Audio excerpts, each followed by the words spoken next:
comment ça marche les couples de signes opposés. Alors, déjà vous savez que pour moi l'affectif c'est pas juste un homme et une femme. Et même si on est progressiste, un homme et une femme et une femme, c'est pas la question. Hein. Pour moi l'affectif c'est la vie. Hein. C'est vous et votre chien, vous et votre cheval, le cheval et le chien, l'enfant et le parent, la grand-mère et le grand-père, enfin la grand-mère et le petit-enfant, etc. L'affectif il est partout. Hein. Donc on est dans une société qui assèche l'affectif à force de le cloisonner. Donc vous m'entendrez jamais quand on parle de couple, un frère et une sœur peuvent être dans un lien qui soit aussi fort qu'un couple. Donc voilà, s'il vous plaît, arrêtez avec ça. Parce que, je veux dire, en gros, si vous attendez tout du couple marital, ça n'ira pas. En fait, on est beaucoup trop avide. On a besoin d'amour tout le temps. Vous avez besoin que la boulangère vous aime, vous avez besoin que le plombier vous aime, vous avez besoin que vos amis vous aiment, vous avez besoin que vos collègues vous aiment. C'est tout. Votre chien aussi, en fait, même le chien. C'est normal. Donc ça c'est très important. Donc les couples de signes opposés. On m'a posé la question de savoir comment ça marche si on a Monsieur Bélier et Madame Balance. Alors, déjà le soleil ne sert à rien dans un thème, donc que cela soit dit. Donc c'est-à-dire que si en fait vous avez deux personnes qui ont des soleils face à face, ça ne veut pas du tout dire qu'ils ne vont pas s'entendre, ça veut juste dire qu'ils vont avoir une façon d'être au monde un petit peu différente. Le soleil ça vaut pas. Par contre les lunes, ça vaut. C'est-à-dire que si vous avez une lune en bélier en face d'une lune en balance, là, ça ne va pas du tout être différent. Pareil, je veux dire.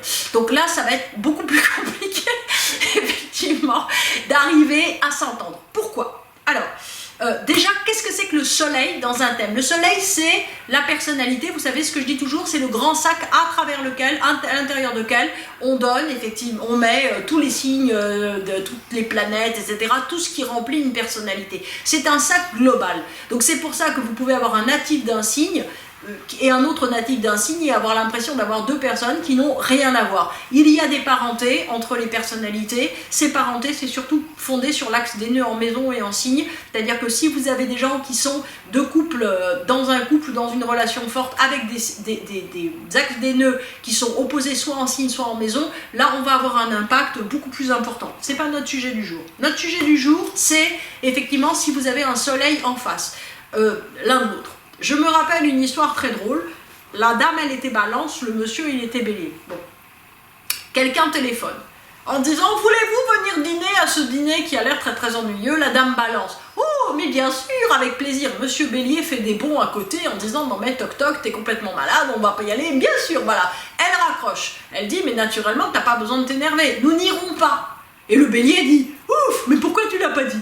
Parce que c'était pas poli. En fait, voilà. C'est-à-dire qu'un bélier et une balance, c'est ça, c'est dans cet ordre, peuvent très bien s'entendre. Simplement, si vous voulez, ils vont avoir quoi? Une réaction superficielle à l'événement, même s'ils sont profondément d'accord et feront la même chose, qui ne va pas être la même. Vous voyez, par exemple, il arrive quelque chose de très ennuyeux ou de très impactant à un Capricorne, il se tait. Il arrive quelque chose de très ennuyeux à un Cancer, en face, il pleure. Et en général, Monsieur Capricorne regarde Madame Cancer, Monsieur Capricorne est très ennuyé, et Madame Cancer pleure. Et plus Madame Cancer pleure, plus Monsieur Capricorne se ferme. Ou à l'inverse, Madame Capricorne se ferme en disant pourquoi j'ai épousé une fontaine, et Monsieur Cancer pleure. Et ainsi de suite. Un événement très impactant arrive à Monsieur Poisson et à Madame Vierge sort ranger le garage. Monsieur Poisson s'effondre et se roule par terre en hurlant. J'exagère, mais en gros vous voyez l'idée. C'est-à-dire que la réaction première à l'événement va être différente. S'il n'y a pas d'événement, ils peuvent être tout à fait d'accord s'il n'y a pas d'événement. Ce qu'on peut dire simplement, c'est qu'ils vont réagir de manière superficielle et différente à un impact événementiel. Ok, ça c'est clair, c'est le soleil. Maintenant, si vous avez des lunes qui ne sont pas compatibles, c'est-à-dire que si par exemple vous avez une lune en bélier, une lune en balance, là par contre ça va être plus compliqué. Pourquoi ça va pas être plus compliqué? Parce que la lune c'est la manière de vivre au quotidien. Donc quelqu'un qui a une lune en bélier, il a tout le temps besoin qu'il se passe un truc, de faire un projet, de se marrer, d'avoir un rythme de vie régulier, de faire des choses nouvelles, enfin que ça pulse quoi, que voilà, qu'il y a un truc qui se passe.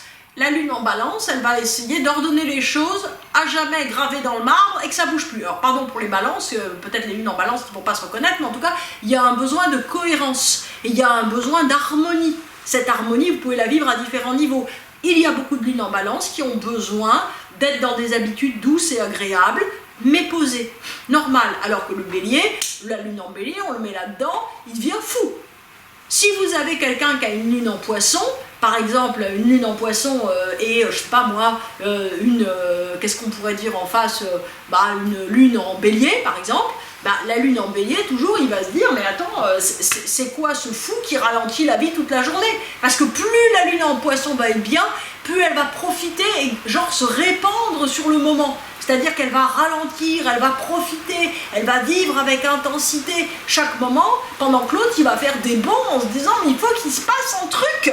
C'est pas possible, on va tous mourir là. Donc, en fait, si vous voulez, il faut comprendre que par contre, il y a des tonalités, vous voyez, qui sont très très différentes. Les tonalités que vous pouvez avoir sur des lunes, ou les tonalités effectivement que vous avez sur des soleils, ne vont pas du tout jouer le même rôle. Tonalité sur le soleil, il n'y a aucun problème. Les tonalités sur la lune sont très différentes. C'est-à-dire que les lunes en eau vont beaucoup plus, si vous voulez, recouvrir, qu'est-ce qu'on va dire, comme un serpent, l'événement, et le digérer longtemps. Vous voyez, c'est un peu comme le truc là, qui l'enveloppe et qui le prend et qui fait les choses à son rythme, à sa lenteur, etc. Et alors que, si vous voulez, par exemple, une lune en feu a besoin que ça pulse, qu'il se passe quelque chose, de réagir, d'avoir quelque chose à mettre en place, etc. Les lunes en terre, elles ont besoin d'avoir la next step, le prochain événement, le prochain truc à mettre en place, parce qu'autrement on ne s'en sort pas. Et les lunes en mer, elles ont besoin de pouvoir changer de sujet, c'est-à-dire que si elles ne se sentent pas libres, il y a un truc qui ne marche pas. Donc c'est très important, si vous voulez, d'arriver à voir que si effectivement vous mettez une lune en air avec une lune en feu, la lune en air, elle se dit, mais qu'est-ce qu'il ou elle a à s'agiter tout le temps? Et la lune en feu se dit à propos de la lune en air, mais arrête de changer de sujet, c'est insupportable, je suis en train de te parler d'un truc là, donc tu restes. Et la lune en air, elle est là à se dire, je veux partir. Donc c'est plus compliqué. Si vous voulez, en fait, il faut arriver à comprendre que d'une certaine manière, ces tonalités-là, elles vont être compliquées. Donc, en règle générale, on a du mal, si vous voulez, à se caler avec d'autres lunes. J'ai une de mes amies, mon amie d'enfance, ma grande amie d'enfance, qui s'appelle Laure. Je crois qu'elle a une lune en poisson. Et moi non en fait.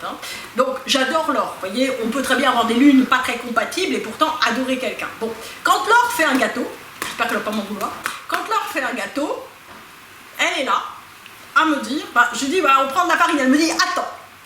Ok, d'accord, c'est calme, voilà, fait de la méditation. Elle me dit, attends, on regarde dans le livre de Mémé Jeanne, on regarde dans le livre. Elle me dit, il y a écrit 125 grammes. Je dis, oui, non, mais ça, on le savait depuis le début, en fait, genre, donc, dit, attends, oui, on a déjà attendu une fois. Donc, je vais chercher le verre mesureur, on y va.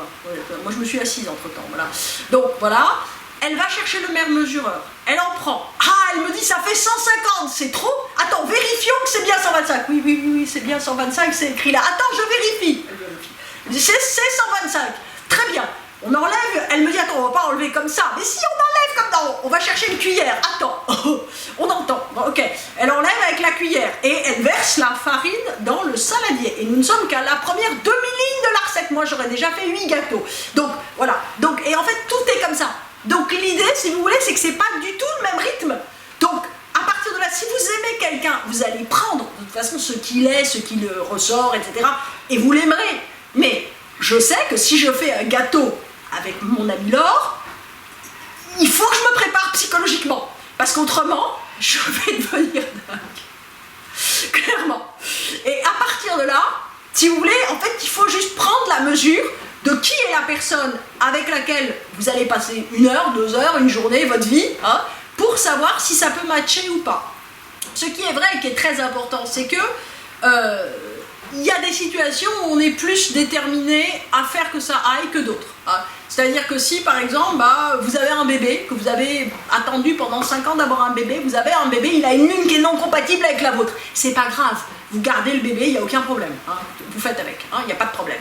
Si par contre, vous voyez, on vous dit, tu fais un trajet en blablacar avec Armand, il est hyper sympa. Et le gars, en fait, il a une lune en gémeaux dansante. Et là, vous vous dites, mais attends, je vais devenir dingue. En fait, vous le débarquez à la prochaine sortie en disant, écoute, je suis désolée, mais en fait, je n'allais que jusque-là. Vous avez une lune en balance très polie, donc vous débarquez l'autre. Bon, il n'y a pas de problème. Mais ce que je veux dire, c'est qu'il y a des motivations qui sont plus ou moins importantes. C'est-à-dire que très souvent, par exemple, en milieu professionnel, vous n'avez aucune motivation à faire que ça aille. Par contre, si vous êtes syndiqué avec des gens, ça va aller.